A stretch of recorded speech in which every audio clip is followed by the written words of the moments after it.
최근 들어 계속해서 새로운 ETF가 등장하는 것 같습니다. 옛날에는 펀드 열풍이 불었는데 이제는 ETF에 엄청난 자금이 몰리고 있어요. 이런 상황이니까 매달 신규로 ETF가 상장하는 것 같은 느낌도 듭니다. 얼마 전에는 삼성에서는 국고채 ETF가 나왔었고요.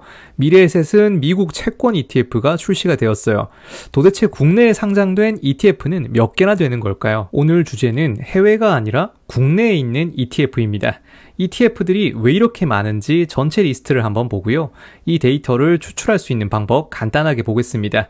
그리고 가장 중요한 거는 역시 수익률일 거예요. 올해 1월부터 현재까지 1등하고 꼴등 ETF가 과연 무엇일지 찾아봤습니다. 먼저 ETF가 왜 이렇게 자꾸 출시가 되고 있을까요? 당연히 돈이 되기 때문입니다. 예전에는 우리가 투자를 한다고 하면은 일단 은행에 갔어요. 창구에 앉아서 상담을 받고 나면은 우리는 정체 모를 펀드에 가입을 했습니다. 자, 수익이 나면은 내가 잘한 거였는데 손해가 나면은 은행원 탓을 했었죠. 그런데 최근에는 상황이 좀 바뀌었습니다. 인터넷이 발달하고 데이터가 계속 쌓이다 보니까 이제는 일반 펀드보다 지수를 추종하는 ETF가 수익률이 훨씬 높다라는 거를 사람들이 알아버렸어요. 갈수록 우리 개미들이 똑똑해지고 있는 겁니다. 그러다 보니까 ETF의 시장 규모도 갈수록 커졌습니다. 저번 달 말을 기준으로 국내에 상장된 ETF가 벌써 717개나 됩니다. 자, 2020년까지 400개 정도였는데 최근 몇 년 사이에 200개가 넘는 ETF가 신규로 출시되었어요. 정말로 한 달에 몇 개씩 출시가 된 게 맞았습니다. 자, 이번 6월이 끝나면은 720개가 넘을 것 같아요. 거기다가 거래 대금도 엄청납니다. 이제는 하루에 2, 3조 원씩 ETF가 거래되고 있어요. 상장된 종목들의 현황을 보면은 아직까지는 국내 종목에 투자하는 게 훨씬 더 많습니다. 710개 중에서 해외에 투자하는 상품은 현재 130개 정도가 되는 것 같아요. 아무래도 해외 주식에 투자하는 분들은 미국에 상장되어 있는 ETF를 좋아하다 보니까 굳이 국내 거를 잘 건드리지 않는 편입니다. 종목 수에 비해서 확실히 자산 가치는 적은 거를 볼 수 있어요. ETF의 종목 수와 순 자산 가치를 다시 한번 보겠습니다. 우선 국내에 투자하는 상품이 442개가 되는데 자산 기준은 74%를 차지하고 있어요. 해외 주식이나 채권, 부동산 등에 투자하는 상품은 현재 275개가 있는데 자산 기준으로는 약 25% 정도밖에 안 됩니다. 그렇다면 이걸 만들고 관리하는 운용사는 몇 개나 될까요? 자, 우리는 코덱스, 타이거, KB스타, 에이스 같은 단어를 들어본 적이 있을 겁니다. 자, 모두가 자산 운용사의 이름이고요. 코덱스는 삼성 자산운용, 타이거는 미래에셋이고요. KB스타는 KB, 에이스는 한국투자신탁운용을 뜻한다고 보시면 될 것 같습니다. 그 많은 ETF 중에서 대부분의 종목들은 코덱스 아니면 타이거일 겁니다. 의외로 국내 ETF 시장은 삼성하고 미래에셋이 거의 양분하고 있는 상황이에요. 특히 신한의 솔은 정말 비중이 적어 보입니다. 최근에 솔 미국 S&P 500 ETF가 인기가 좀 많은 편이긴 한데 아직까지 솔의 ETF 전체 순자산 가치는 1조 3천억 밖에 안 되는 것 같습니다.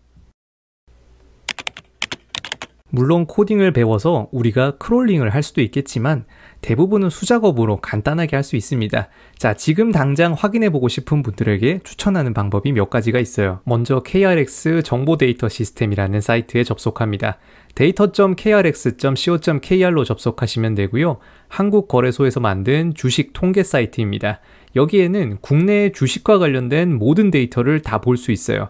일단 통계에서 기본 통계를 누르면은 엄청나게 많은 정보들을 우리가 찾아볼 수 있습니다.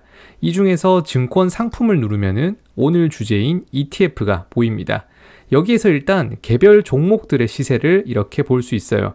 만약에 내가 기본적으로 필요한 데이터를 추출하고 싶다라고 하면은 전 종목의 기본 정보를 누르고요. 다운로드, 여기 있는 보라색 다운로드를 누르고 엑셀로 추출을 할 수 있습니다. 이걸 가지고 필요한 데이터를 우리가 모두 뽑아볼 수 있어요. 예를 들면은 여기에 보이는 이 단축 코드가 바로 업종 코드입니다. 이걸 이용해서 구글 함수를 쓰면은 자동으로 현재 시세나 기간별 수익률을 구하는 식을 만들 수가 있겠죠. 자, 그게 아니면은 네이버를 활용하는 방법도 있습니다. 의외로 ETF가 네이버에서 볼 수 있다는 거를 모르는 분들이 조금 있더라고요. 아무래도 여기서는 주식만 보다 보니까 ETF도 여기에 버튼이 이렇게 있다라는 거를 잘 모르기도 해요. 여길 눌러보면은 전체 리스트를 볼 수 있고요. 간단하게 정렬은 해볼 수 있습니다. 기본적으로 3개월 수익률로 정렬은 가능하게 되어 있어요. 만약에 크롤링을 했다고 하면은 이런 식으로 구글 시트나 엑셀을 활용해서 자기가 원하는 데이터를 만들어 볼 수도 있습니다. 뭐 간단하게 이런 식으로 시트를 만들면은 내가 필요한 것만 뽑아 볼 수 있을 거예요. 그렇다면 우리는 수익률이 궁금할 겁니다. 올해 들어서 수익률 1등과 꼴등 ETF는 과연 무엇일까요? 당연히 쉽게 찾으려면 아까 KRX 홈페이지에 다시 접속합니다. 여기에서 이번에는 전 종목의 등락률을 눌러볼게요. 지금은 여기 보시면은 10일간의 데이터만 나오는데 이거를 날짜를 바꿔서 올해 처음부터 올해 1월 2일부터 6월 12일까지의 데이터를 가지고 조회를 눌러보면은 올해 전체의 수익률을 볼 수 있습니다. 여기서 등락률을 기준으로 다시 한 번 더 내린 찬숨 정렬을 누르면은 현재까지 2차전지 관련된 ETF가 가장 수익률이 좋았다는 것을 볼 수 있습니다. 벌써 올해 수익률이 100%가 넘은 게 두 개 있네요. 하나가 2차전지 레버리지 상품이고요. 두 번째가 미국 필라델피아 반도체 주식에 투자하는 ETF입니다. 역시 이것들이 가장 많이 올랐다. 밑에서도 보면은 2차전지 테마 마찬가지로 꽤 수익이 높았다라는 것을 볼 수 있고요. 반대로 꼴등은 뭘까요? 이번에는 등락률을 한 번 더 눌러봅니다. 여기서 위에 거를 눌러보면은 이번에는 마이너스 순으로 정렬이 될 거예요. 지금 보시면은 코스닥의 인버스 상품이 가장 수익률이 안 좋았다. 현재 마이너스 30%를 기록하고 있는 거는 나란히 코스닥의 선물 인버스 상품들이다라는 것을 볼 수 있겠네요. 의외로 코스닥의 수익률이 생각보다 좋았다는 것을 알 수 있습니다.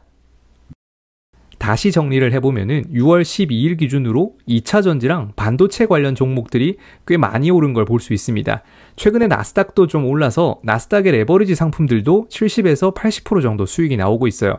사실 이것만 봐서는 한 개 빼고는 전부 레버리지라서 역시 2배나 3배 레버리지에 투자를 해야 되나 싶을 수 있는데 개인적으로 레버리지는 절대 아니라고 다시 한번 말씀드리고 싶습니다. 반대로 수익률 꼴등 ETF들은 어떨까요? 대부분 코스닥의 선물 인버스라는 걸 볼 수 있습니다. 올해 1월부터 현재까지 코스닥의 수익률이 꽤 높았던 거는 결국에는 2차전지 때문이에요. 자, 그리고 다음으로 코스피 200의 2배 인버스 상품들도 나란히 마이너스 28%씩 기록하고 있습니다. 만약에 내가 단기적으로 시장을 예측할 수 있다면 모르겠는데 역시 이래서 인버스는 조심해서 건드려야 합니다. 일단 저는 확실하게 시장을 예측하는 투자는 안 할 겁니다. 자, 그렇게 예측을 잘했으면은 전 이미 부자가 되어 있을 건데 그런 거 아닌 거 보면은 저는 시장 예측하는 투자는 하면 안 된다라고 생각을 해요. 다음번에는 미국에 상장되어 있는 ETF들 수익률 순서도 한번 가져와 보겠습니다. 자, 한국은 2배가 최대인데 미국은 3배짜리도 있으니까 수익률이 훨씬 더 화끈할 겁니다. 자, 계속해서 ETF에 대한 관심들이 많아지고 계신데 ETF도 아무거나 사지 마시고요. 시장 상황을 꼭 보면서 좋은 종목을 고를 수 있었으면 합니다. 자, 지금까지 주식 셔퍼였고요. 영상이 마음에 드셨으면 구독과 좋아요 꼭 부탁드립니다. 감사합니다.